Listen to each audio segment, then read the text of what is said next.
From Heterodox Academy, this is Half Hour of Heterodoxy. Conversations with scholars and authors. Ideas from diverse viewpoints and perspectives. Here's your host, Chris Martin. A fierce academic debate about Southern history has raged on Twitter over the last 12 months. If you follow the historian Kevin Kruse on Twitter, you probably know about this debate, which is mostly between him and Dinesh D'Souza. Kruse is the only one who has historical evidence on his side, but the debate has pulled in other historians, including Kevin Gannon and Heather Cox Richardson. The focus of this debate is the Southern strategy, which caused Southern white voters to move from the Democratic Party to the Republican Party from the 1960s to the present. Today, I'm talking to Angie Maxwell, a political scientist and American Studies scholar, about the Southern strategy. Her new book, The Long Southern Strategy, How Chasing White Voters in the South Changed American Politics, comes out on June 28, 2019.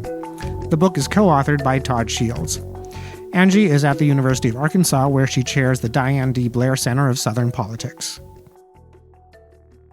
So to begin, let's talk about the term Southern strategy. Some of our listeners might be familiar with that term, but when historians and political scientists use that term, what do they mean?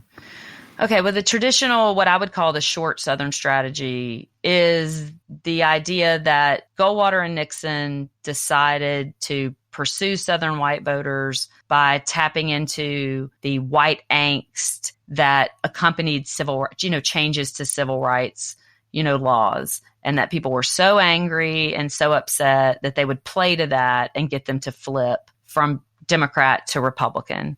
And that's the traditional kind of Southern strategy story. In your new book, The Long Southern Strategy, you argue that this strategy extends beyond the 1960s, and that's why the word long is in the title. So what evidence do we have for this longer strategy?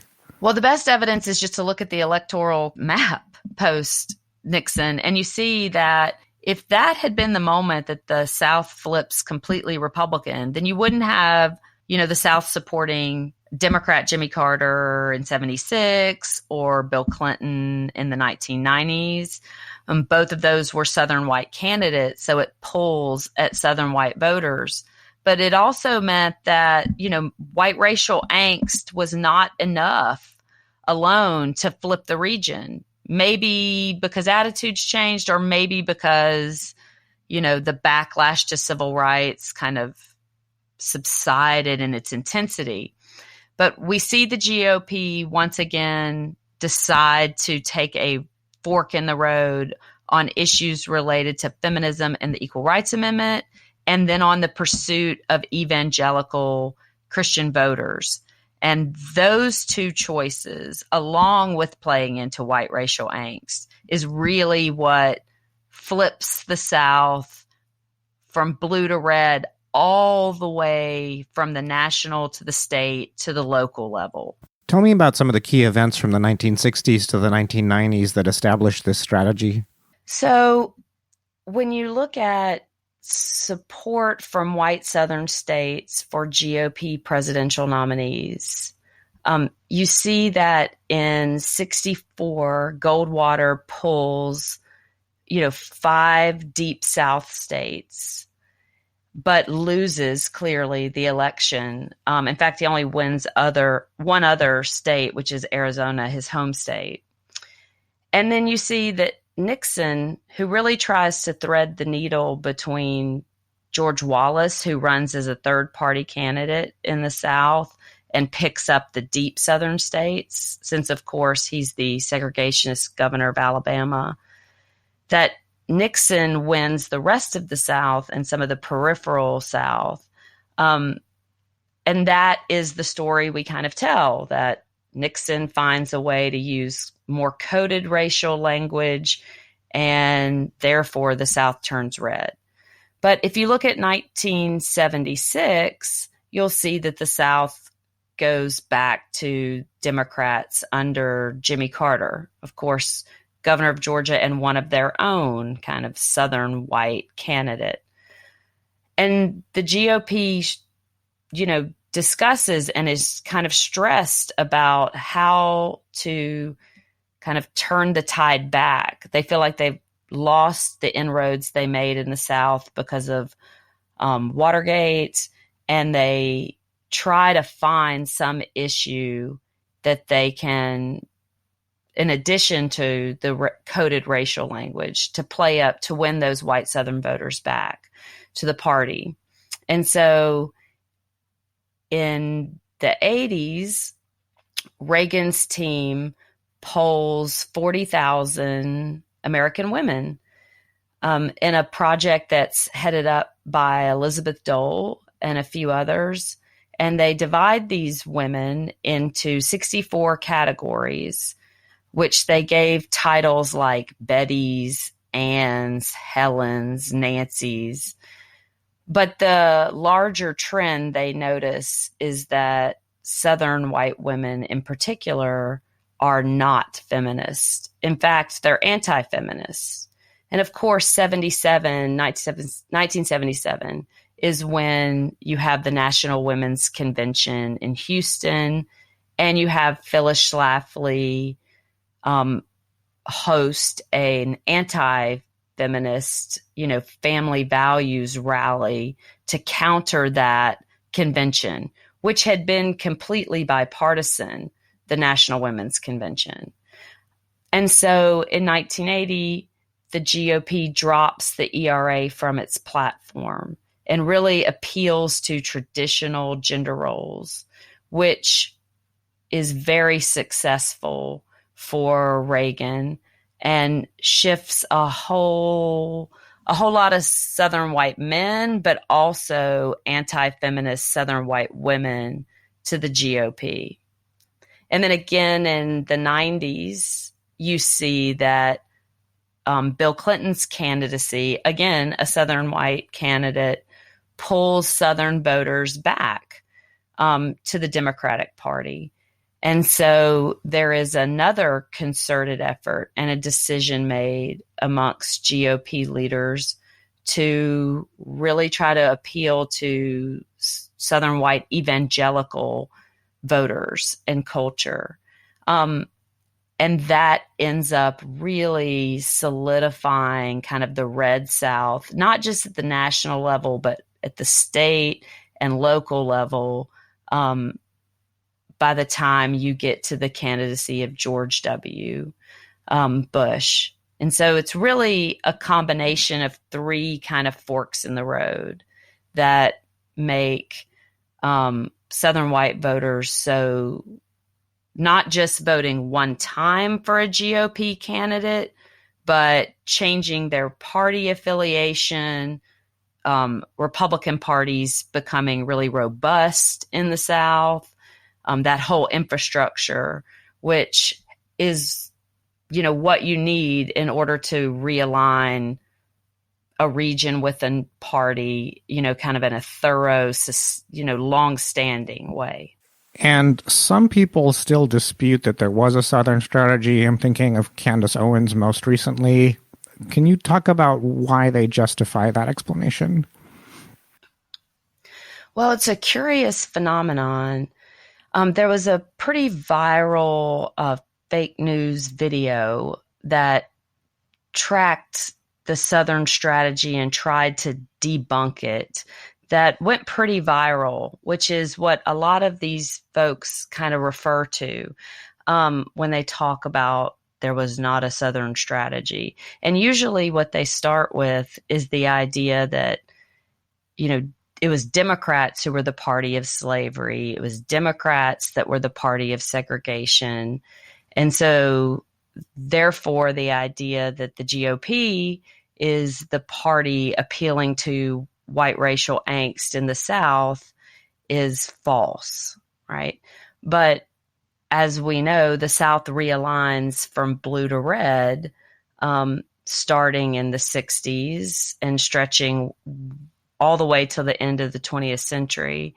And so they use that, they deny kind of the idea that the parties flipped on race to suggest this continuous Democratic, support of, white supremacy, and kind of the traditional racial hierarchy that existed in the region. So they make that argument.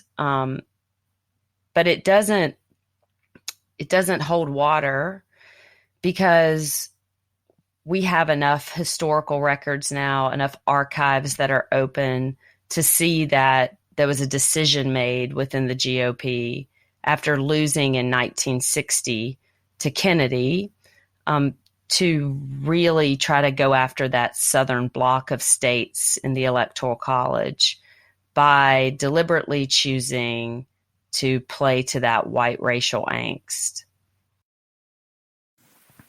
So you just brought in the topic of gender, and I think people generally associate the South with more racism and with evangelical Christianity, but one of the new things about the book is that you bring in gender. What made you decide to investigate that, and how do ideas about gender roles play into politics differently in the South? That's a really good question.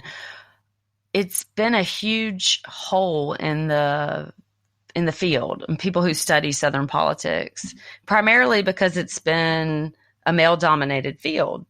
Also, when we do all of our statistical models, gender's rarely significant in the South, but it's the fact that it's not, which means that women are as conservative as men, that, has got to be investigated. That's not the case outside of the region. And so when you start digging and you realize how little material there is, then it can make you stop and think, well, there must be nothing.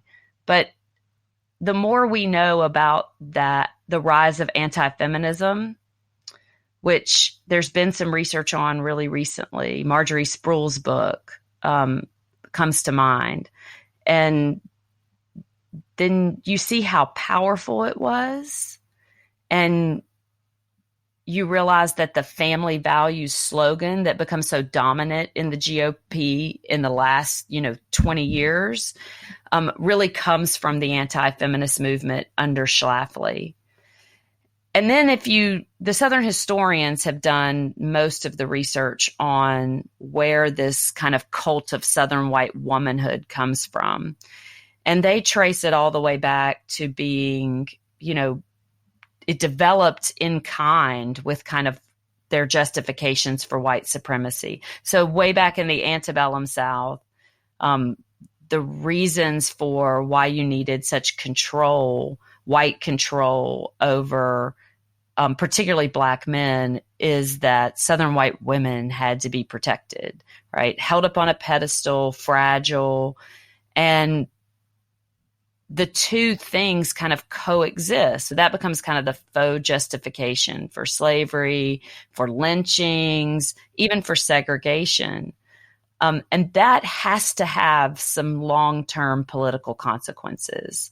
Discouraging white women from being involved in the public sphere, casting them as, like I said, fragile and in need of constant protection, is not going to inspire, strong political participation or women running for office. We know that the, suffrage amendment, the states it fails in, with only two exceptions, are the states of the former Confederacy. And the ERA, same way, fails in the southern states, almost, universally.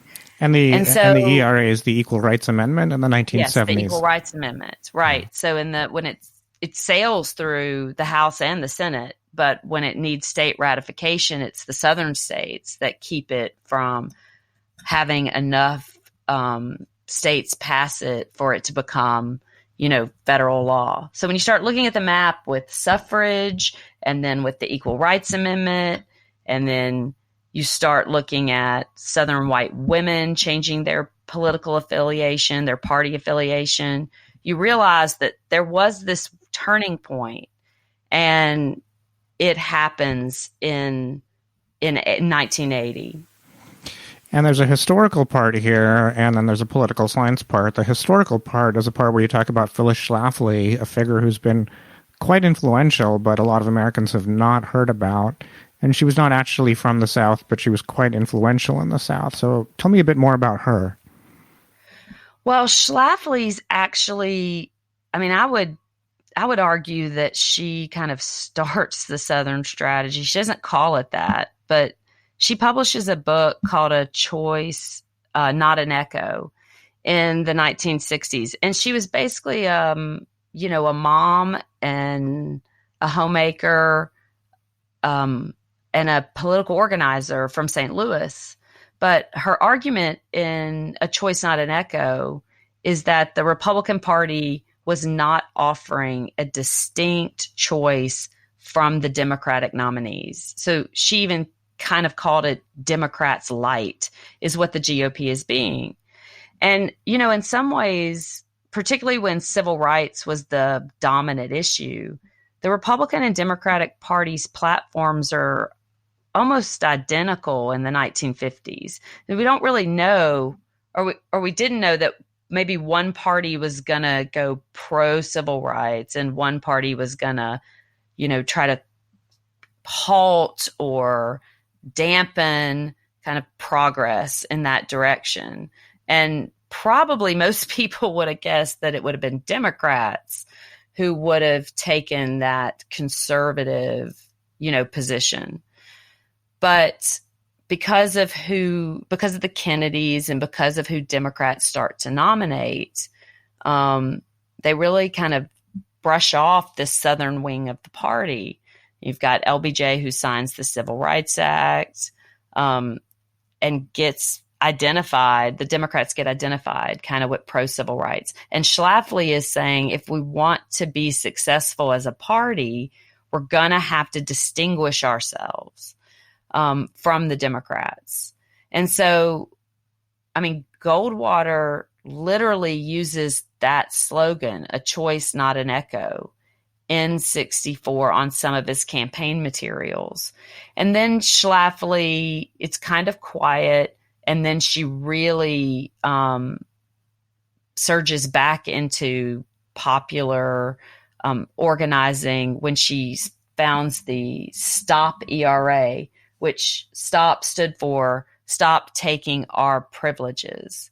And she casts feminism as an ideology for which anti-feminism is a legitimate counter ideology. And she insists, and this is where she's really influential at a kind of deep place, is she insists that anti-feminists get the same amount of time, the same amount of federal funding, the same number of seats on any commission. And it really is it's a false equivalency, because feminism was choice, right? And so to me, the opposite of feminism is sexism, not anti-feminism, because if you're supporting traditional gender roles, or that's what you as a woman want for your life, then that's a choice that feminism allows for. But because some of the feminist leaders weren't making that choice, she really distinguishes anti-feminism as this counter, ideology. And she rallies the troops and organizes and gets them on these commissions, and these, the UN has its International Year of the Woman that has all kinds of meetings and, like I said, commissions. And she insists that the anti-feminists have roles in all of that. And because so many show up for her anti-feminist rally, also in Houston, I think, the GOP took notice and said, this isn't a universal, phenomenon among women. It's something very different, and we can take this other side and win just as many women. And on the political science side, one of the measures you use is modern sexism. Tell me a bit more about why you picked that measure. So in 2008, when Hillary Clinton was challenging Obama for the nomination on the Democratic side, and of course, when Obama gets the nomination, we spent most of our time as political scientists trying to figure out, like what we call the Bradley effect would be on Obama, which is how much would his racial ethnicity kind of cost him among voters. So people who probably should vote Democrat based on their policy positions, but who just won't pull the lever in the privacy of the voting booth for an African American candidate. But what we didn't talk about, and mostly because Clinton didn't get the nomination that time around, is if there would be a similar kind of Bradley effect on gender. So I started digging into what scales are out there for social scientists. And it's the psychologists who've really used modern sexism. And it's a huge battery of questions. And so in 2012, I picked 5 questions that I thought really spoke to political kind of ambition or a female candidate, and asked him in a 2012 national poll I run, and again in 2016. And the difference between modern sexism and maybe what we're used to thinking about, which is, can women do the job? You know, can a woman be commander in chief? Do we trust that? These aren't those questions. This is the stage past that, which is, we feel like a woman can do it. We're not really asking that, but we resent women who want to, or we resent that ambition. It makes us uncomfortable. And those numbers are really high, particularly among Southerners, men and women, white Southerners, men and women. And so we think that though it's an accomplishment to get past the traditional kind of attitudes towards women scale, which asks things like, can a woman do the job? That getting past that ushered in a new kind of sexism, which again is this resentment or distrust of women who decide to tackle that. And those numbers are really high, and they cost Clinton a significant percentage of voters, we project. And they, you know, I think we see that more and more when we ask questions about electability and these other women candidates. And it's important to remember, it's not men solely that hold modern sexist attitudes. It's a large percentage of white women as well. And when you're talking about Southern white men and white women here, you're particularly talking about not just those who reside in the South, but those who identify as Southern, so who have a Southern identity. Right. So most of the time, political scientists measure, well, all the time, political scientists measure the South by geography. And that makes sense. You know, we vote where we live. And so when you're predicting elections, you know, it doesn't matter, I guess, if people identify with a region. It matters if they live there. But Southern identity is a different beast. And the Republican Party choosing to really try to win Southern white voters meant that they had to tap into that Southern identity. And so when you look at the South, both as a place and as a identity structure, you see that there's a lot of people outside of the region who identify that way too. Now, maybe they used to live in the South. Maybe there's some aspect of the Confederacy that they, you know, hold some value in or place some value in. And we know we've got Confederate flags flying in Iowa and Ohio, and we've got Confederate statues all over the country.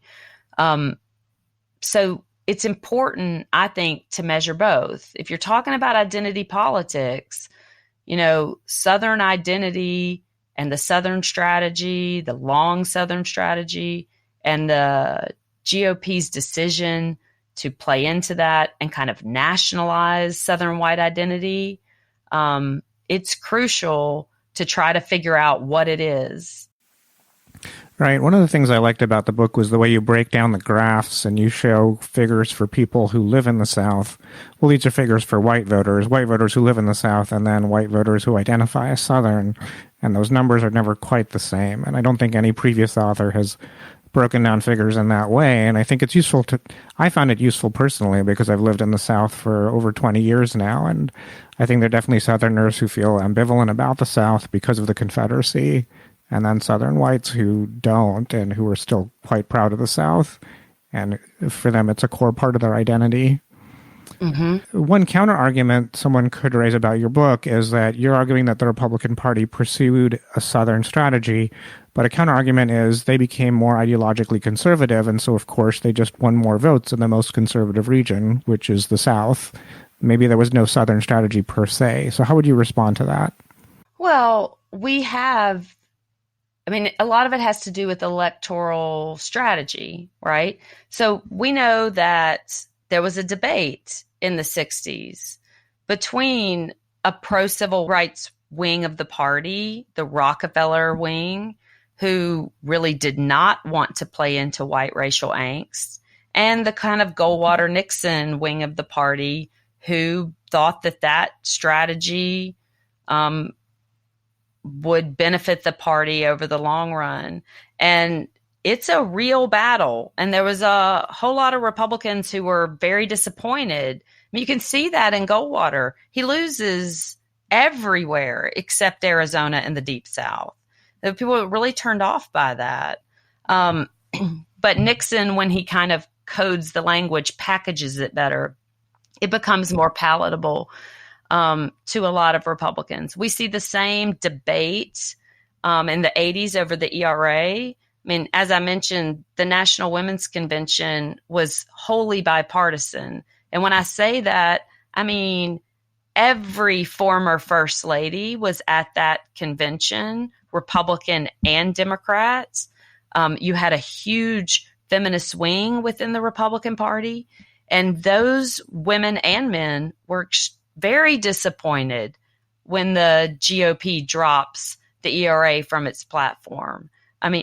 Really disappointed. And you have the same thing when the Republican Party decides to really chase evangelical voters. There were a lot of Republicans that warned and were worried that that was a marriage they would regret, that if they gave those groups that much power, that it would become a litmus test for their nominees, that it would be really hard to maintain, particularly after the Southern Baptist Convention becomes so hardcore fundamentalist, which is about a 10-year process that starts in 1979.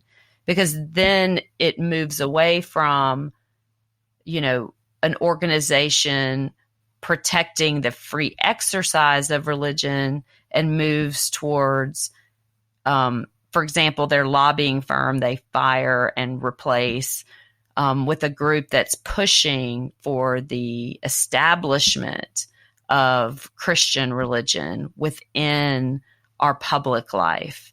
And there were many Republicans that thought that was a bridge they didn't want to cross. So we see these decisions getting made, and we see whole chunks of the GOP, obviously not a majority, but being very disillusioned by this. And that strategy in there is really also run by a small group of people. I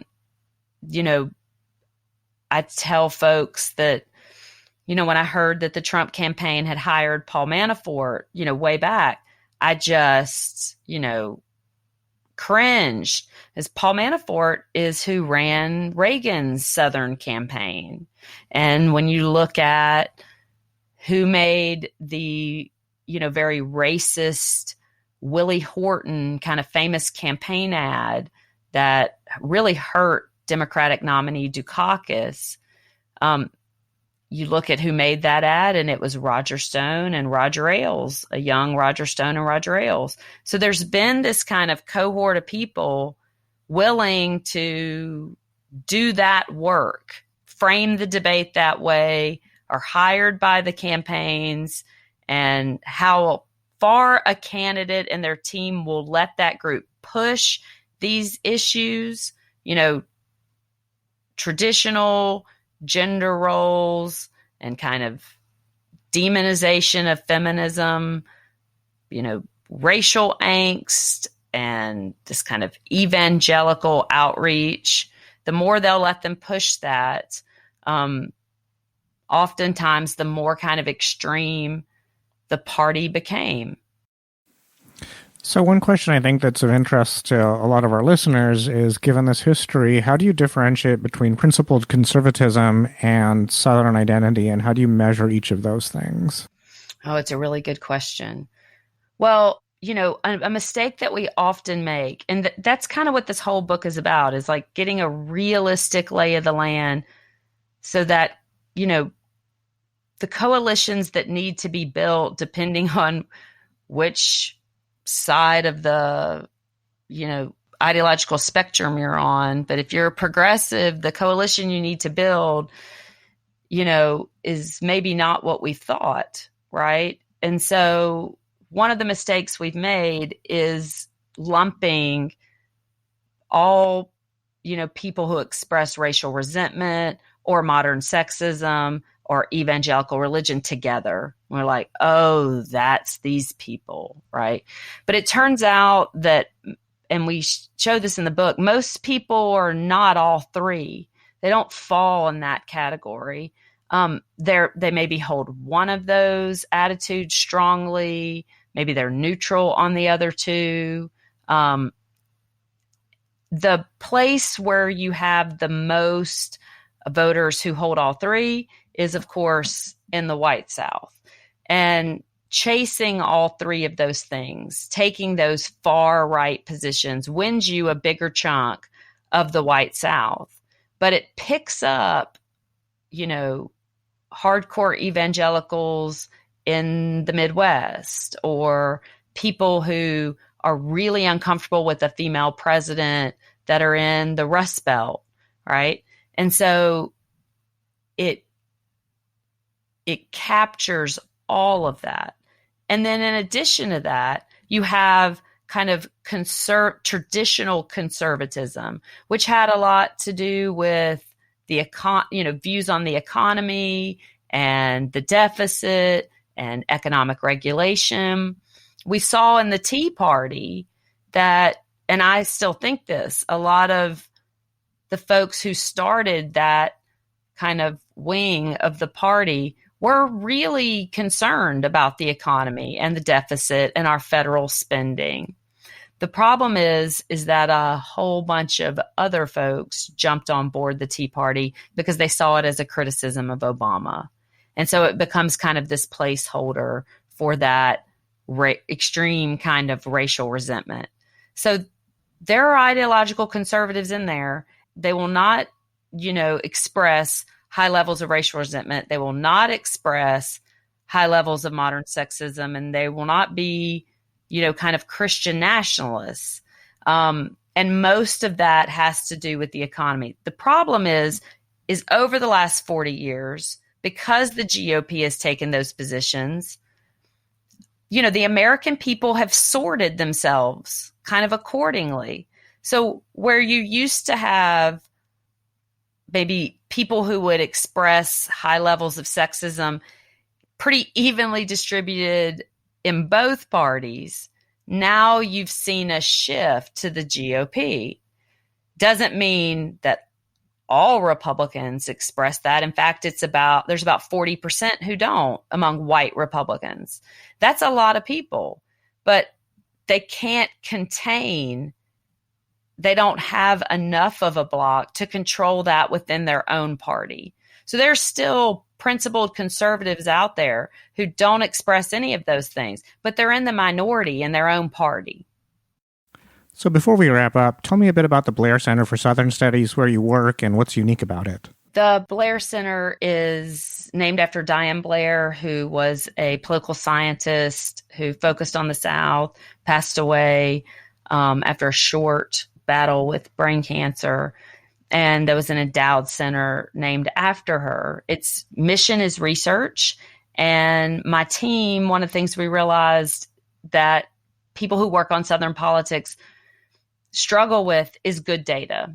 So even your excellent national polls, like the American National Election Survey, their Southern samples most years are extremely small. One of the reasons the South is hard to poll in is because of the rural population. So we decided that we would spend our resources getting really good data that would benefit scholars for generations. So this poll uses a firm that has an outreach into the rural South.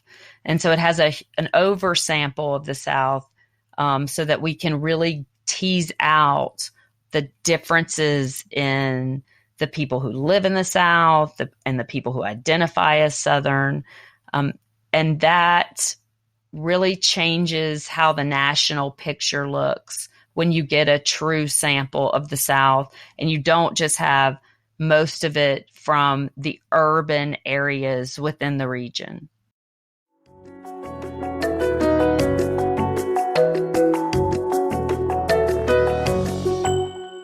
The New Southern Strategy is by Angie Maxwell and Todd Shields, both at the University of Arkansas. It comes out June 28th in ebook and July 24th in hardcover.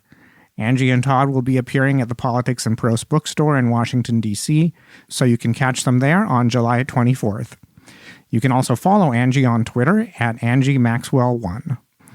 Our upcoming guests include Nick Christakis, author of Blueprint.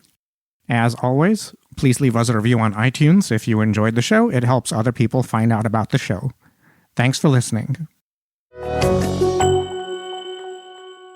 This podcast is produced by Heterodox Academy. Find us online at heterodoxacademy.org, on Twitter at HDX Academy, and on Facebook.